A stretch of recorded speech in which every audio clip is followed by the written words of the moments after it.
അസ്സലാമു അലൈക്കും വറഹ്മത്തുള്ളാ.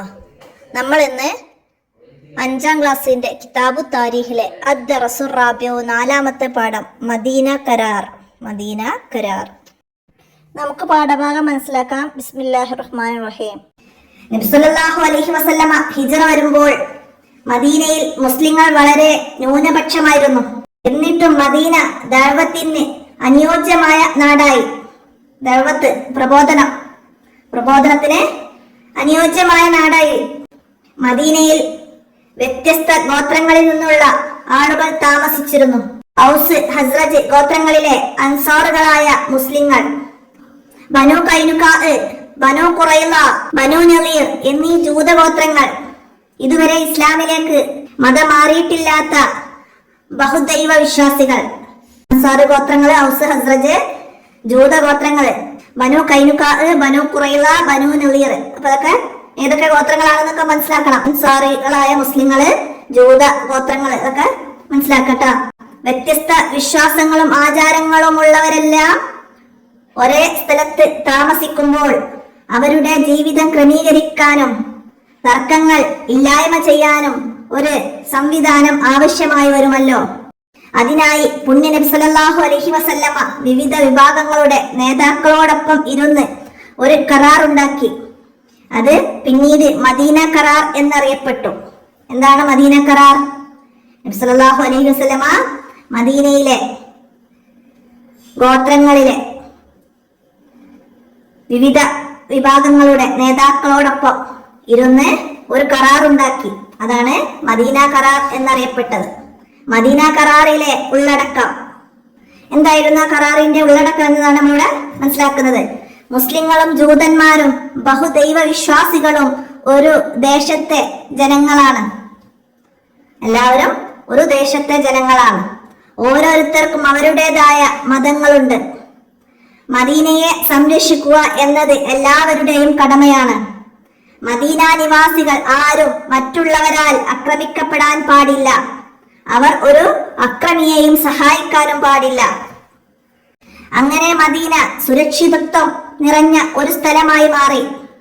ഭയപ്പെടാതെ ജീവിക്കാൻ പറ്റുന്ന പ്രദേശമായി. ആളുകൾ ബഹുമാനത്തോടെയും സഹകരണത്തോടെയും ജീവിച്ചു.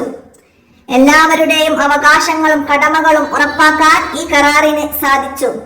നബി സല്ലല്ലാഹു അലൈഹി വസല്ലമ എല്ലാ ആളുകൾക്കും നീതിയും സമാധാനവും ഇഷ്ടപ്പെട്ടിരുന്നു എന്നതിന്റെ ഉദാഹരണമാണിത്. നബി സല്ലല്ലാഹു അലൈഹി വസല്ലമ എല്ലാ ആളുകൾക്കും സമാധാനവും നീതിയും ഇഷ്ടപ്പെട്ടിരുന്നു എന്നതിന്റെ ഉദാഹരണമാണ് ഈ മദീന കരാർ. അത് മനസ്സിലാക്കാം. മദീന കരാർ ഇസ്ലാമിലെ ആദ്യത്തെ ലിഖിത സിവിൽ ഭരണഘടന മദീന കരാർ. ജനങ്ങൾക്ക് സ്വാതന്ത്ര്യവും സഹവർത്തിത്വവും പഠിപ്പിച്ചു. നീതിയും സമത്വവും പ്രോത്സാഹിപ്പിച്ചു. ഗോത്രങ്ങൾ തമ്മിലുള്ള തർക്കങ്ങൾ അവസാനിപ്പിച്ചു. അപ്പൊ എത്രയാണ് പാഠത്തിൽ പറയുന്നത്? നമുക്കിതിന്റെ തദ്രിബാത്ത് നോക്കാം. അപ്പൊ മദീന കരാർ കൊണ്ടുള്ള ഈ ഓരോ പോയിന്റുകളും പഠിക്കണം, പൂർത്തിയാക്കി കൊടുക്കാൻ വരും. ജനങ്ങൾക്ക് സ്വാതന്ത്ര്യവും അവിടെ സഹവർത്തിത്വവും പഠിപ്പിച്ചു.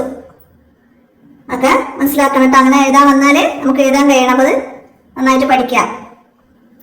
നമുക്കിവിടെ ശരിയും തെറ്റും അടയാളപ്പെടുത്താനാണ്. മദീനയിൽ എത്തിയ ഉടനെ നബി സല്ലല്ലാഹു അലൈഹി വസല്ലമ അവിടെയുള്ള ഇതര മതസ്ഥരോട് സാഹോദര്യം സ്ഥാപിച്ചു. അത് ശരിയാണോ തെറ്റാണോ എന്നാണ്. അത് ശരിയാണ്. അപ്പൊ നമുക്കവിടെ ശരി അടയാളപ്പെടുത്താം. ഇനി രണ്ടാമത്തത്, മദീന കരാർ മുസ്ലിങ്ങളുടെ സുരക്ഷ മാത്രം പരിഗണിച്ചാണ്. ആണോ? അല്ല, അത് എല്ലാ ആളുകളുടെയും സുരക്ഷ പരിഗണിച്ചാണ് മദീന കരാർ. അപ്പൊ അവിടെ തെറ്റിടാം.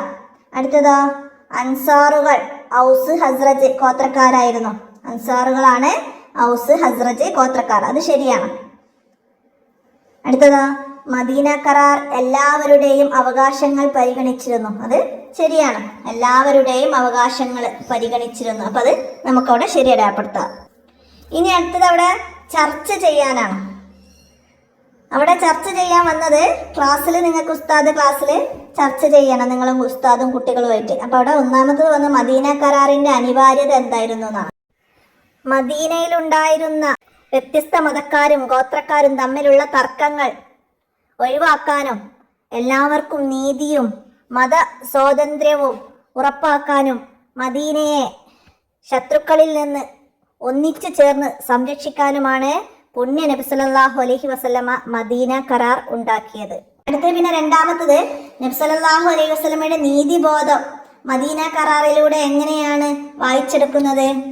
അതായത് നബി സല്ലല്ലാഹു അലൈഹി വസല്ലമ മദീനയിലെ മുസ്ലിങ്ങൾക്ക് നൽകിയ അതേ സ്വാതന്ത്ര്യവും അവകാശങ്ങളും സുരക്ഷിതത്വവും അവിടെയുള്ള മറ്റു മതക്കാർക്കും ഉറപ്പു നൽകിക്കൊണ്ടാണ് നബി സല്ലല്ലാഹു അലൈഹി വസല്ലമ കരാറുണ്ടാക്കിയത്.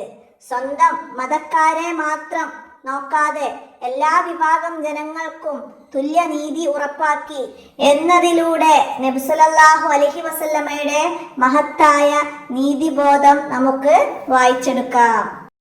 അടുത്ത ചോദ്യം എന്താണ് ചർച്ച ചെയ്യാനുള്ളത്? ഈ കരാറിലെ മൂല്യങ്ങളുടെ ഇക്കാലത്തെ പ്രസക്തി ഇന്ത്യൻ സാഹചര്യത്തിൽ ചർച്ച ചെയ്യാനാണ്. അവിടെ എന്തെഴുതാ നമുക്ക്? ഭിന്നതകൾ മറന്ന് എല്ലാവർക്കും തുല്യനീതി ഉറപ്പാക്കിക്കൊണ്ട് ഒന്നിച്ച് ജീവിക്കുക എന്നതാണ് മദീന കരാറിന്റെ സന്ദേശം. വൈവിധ്യത്തിൽ ഏകത്വം എന്ന ഇന്ത്യയുടെ ആശയത്തെ ബലപ്പെടുത്താൻ മദീന കരാറിലെ സമത്വം, മത സ്വാതന്ത്ര്യം, പരസ്പര ബഹുമാനം, സഹവർത്തിത്വം എന്നീ മൂല്യങ്ങൾ ഇക്കാലത്ത് വളരെ സഹായിക്കും. അപ്പൊ അതാണ് അവിടെ നമുക്ക് മനസ്സിലാക്കേണ്ടത്. അടുത്ത ഇനി ഉത്തരം എഴുതാനാണ്. ഒന്നെന്താണ്? മദീനയിലെ പ്രധാന ജൂത ഗോത്രങ്ങൾ ഏതെല്ലാമാണ്? ബനു കൈനുകാ, ബനു നളീർ, ബനു ഖുറൈള. ഈ 3 ഗോത്രങ്ങളാണ് ജൂതഗോത്രങ്ങൾ. അപ്പോൾ നമുക്കത് എഴുതാം. അടുത്ത ചോദ്യം എന്താണ്? വിവിധ വിഭാഗങ്ങൾക്കിടയിലെ തർക്കങ്ങളും പ്രശ്നങ്ങളും ഇല്ലാതാക്കാൻ നബി സല്ലല്ലാഹു അലൈഹി വസല്ലമ ചെയ്തത് എന്താണ്? എന്തായിരുന്നു ചെയ്തത്? വിവിധ വിഭാഗങ്ങൾക്കിടയിലുള്ള തർക്കങ്ങൾ ഇല്ലാതാക്കാൻ വിവിധ വിഭാഗക്കാരുടെ നേതാക്കളോടൊപ്പം ഇരുന്ന് മദീന കരാർ ഉണ്ടാക്കുകയും എല്ലാവർക്കും തുല്യനീതിയും മതസ്വാതന്ത്ര്യം ഉറപ്പാക്കുകയും ചെയ്തു.